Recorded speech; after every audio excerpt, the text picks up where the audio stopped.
Hi guys, this week has been Mental Health Awareness Week and I have been blown away by seeing how honest the conversation around people's mental health has been. Mental health is something that we all have, and for years there was this don't talk about feeling sad, people will judge you, and actually that's nonsense. It's about as ridiculous as me going I've got a really bad cold and thinking that you're all going to beat me up for it. Shouldn't be like that, and this week it hasn't, and I am delighted to see it. The more people talk honestly about their feelings without shame, the healthier everyone gets to be, and that's a good thing, especially right now. The theme for this week was being kind, kindness, and that made me think about niceness and about self-esteem and how we speak to ourselves. Now, for me, one of my big passion areas is self-esteem in girls, because I know how many girls really report having very low self-esteem.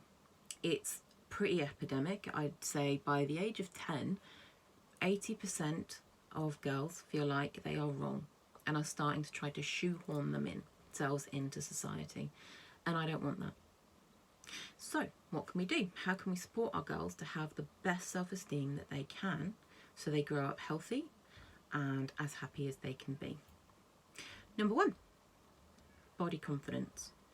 I have huge issues with body confidence. I look in the mirror daily and the first thought that enters my head is pig troll. I've never thought of myself as attractive. I don't think I'm ever going to. And there's a reason for that. A lot of the time, when someone doesn't like a woman or a girl, the really easy way to hurt her is to talk about how she looks. So there'd be plenty of people who didn't like me, and the way they'd express that and bring me down or make me feel that I was not good would be to highlight physical features that they didn't think were attractive. And I absorbed that really early, and lots of girls absorb that really early. How do we tackle that? There is a movement around body positivity regardless of size. So disabled women, bigger women, black women, short women, tall women, old women, young women, all moving forwards and saying these are our bodies, this is what they look like. We've got stretch marks, we've got cellulite, we've got big bums and small boobs, and we look like this, and that's incredible. I love it. But I feel like for our girls we need to move even further than that. And I would like us to get to a place where we don't talk about bodies at all. I'd rather say to my daughter, you are beautiful, you have really beautiful eyes. Least interesting thing about you. Actually, I'm far more interested in hearing your fantastic opinions on a science experiment.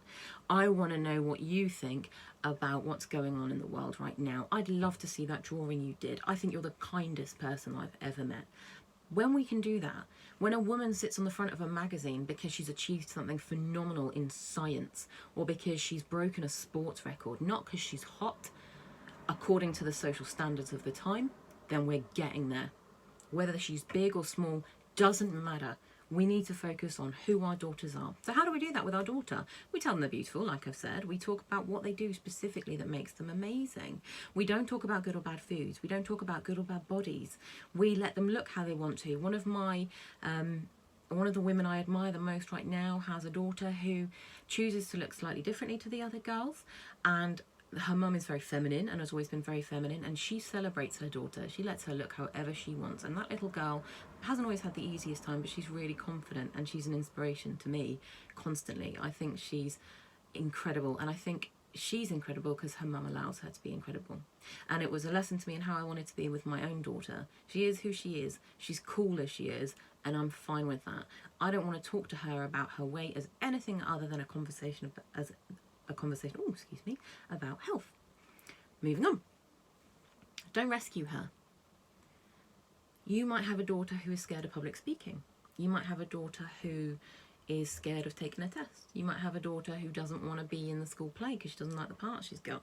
You might have a daughter who doesn't like the place she's been given on her sports team and is really anxious about it and really struggling about it. You might have a daughter who doesn't want to do sports day because she hates it, because she's academic, not sporty. And it can be so uncomfortable for us to see that in our daughters and not want to save them. But when we save them, we don't save them from the situation that they're in. We imprison them in a blanket of comfort that means they'll never push themselves forward. So when your daughter goes out, she might do better than she thought. She might do that part in the play and she might be incredible. And it'll be a real lesson for her in how pushing herself out of her comfort zone can see her achieving something magnificent. She might not. She might come last in that school run race. I did every year. But there's nothing wrong with that. It feels really uncomfortable to be last. It feels really uncomfortable to not win. And it's one of the most vital life lessons to teach resilience that you will ever give your child. Your child will not succeed at everything in her whole life. But if she keeps doing something and it doesn't work for her, she'll either learn a new strategy to do it in a different way, or she'll learn that she can fail and not be the best at something and survive that. And that is vital to our mental health and to our ability to proceed and progress and try new things and grow, knowing that we might screw up, but we can still get through it with our self-esteem intact is a vital lesson. So don't rescue her, no matter how much you want to, unless she is at serious risk of harm to her mental health. By the same token, don't solve her problems for her. Your daughter might come to you and say, I'm having this problem at school with somebody else. The boy doesn't like me. I don't like that girl. We've all fallen out. It's horrible. And you might want to rush in there and pick her up and cuddle her and make it okay. She might come to you and say, I don't know how to do this with my schoolwork. And you might want to give her the answers. There are loads of different reasons that our children come to us with problems. And the worst thing we can do is tell them the answer. Because you don't learn when we give our children the answer. It can be really easy. Well, I'm having this issue with my boss. I'm having this issue with so-and-so. To think that somebody telling you how to fix that makes it better, but it doesn't. Instead, embrace an attitude of collaboration with your daughter and say, well, what do you think you could do differently? What's going on there? How does it make you feel? Why are you engaging in this situation if it's making you feel like that? What else could you do? What do you need to make a different choice? You allow your daughter to explore her own feelings with you and then find her own answers. And sometimes that will work and sometimes it won't. But in either of those cases, she's learning to explore and process and develop confidence that she can find her way through problems in life. And that is vital as well. Next up, let her be too much.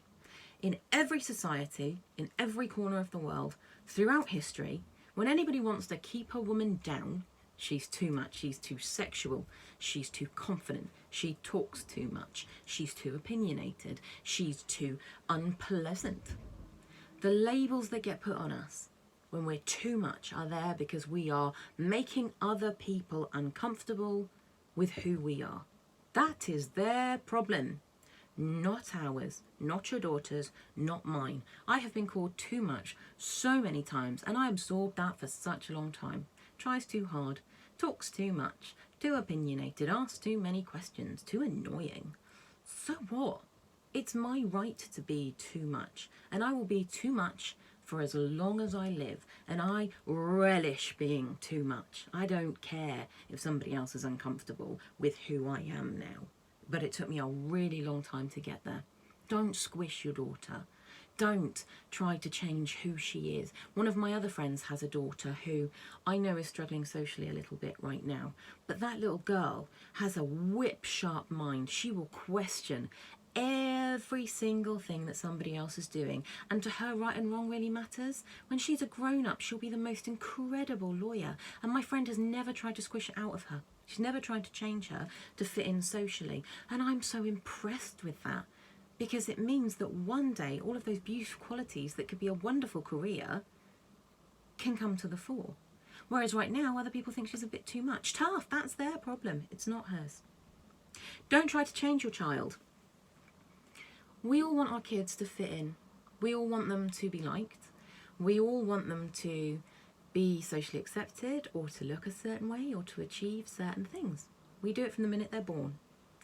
And that's okay, provided we're honest about why we do that. It's for ourselves, because they're a reflection on us. And because we assume if they sail through life, they'll be happier. But that tiny little number of people who fit into this perfect box doesn't really apply to most of us. Most of us will have children who want to think, feel and do something different. And at age 10, is when our children start to feel the weight of ours and society's expectations. Allow them to be something else and recognise that it's your need. Your child might not like going to parties. They might desperately want to go to parties with everybody, but right now they're just not invited. And feeling the weight of your sadness for them just puts extra pressure on them. So try and be really honest about why you're pushing your children. Is it for them because you know that they can do it? Or is it because you want to see them succeed because then it looks better for you? We all do that. We all have expectations. We all have needs. But it's important that you're honest about that. And if you catch yourself doing it, stop. Step back and think about what your daughter needs to feel more confident about herself. And don't, ultimately, and this one's hard, don't ask her to be nice. Oh, be a nice girl. For as long as we can imagine. Sugar and spice and all things nice, that's what little girls are made of. Bollocks! No, no, no. Girls don't have to be nice. Do you know what happens when you teach girls to be too nice? They squish all of those things down that they think make them not nice. They stop sharing their amazing opinions. They stop pushing themselves forward. They're scared to ask for pay rises, which is why there's still a gender pay gap.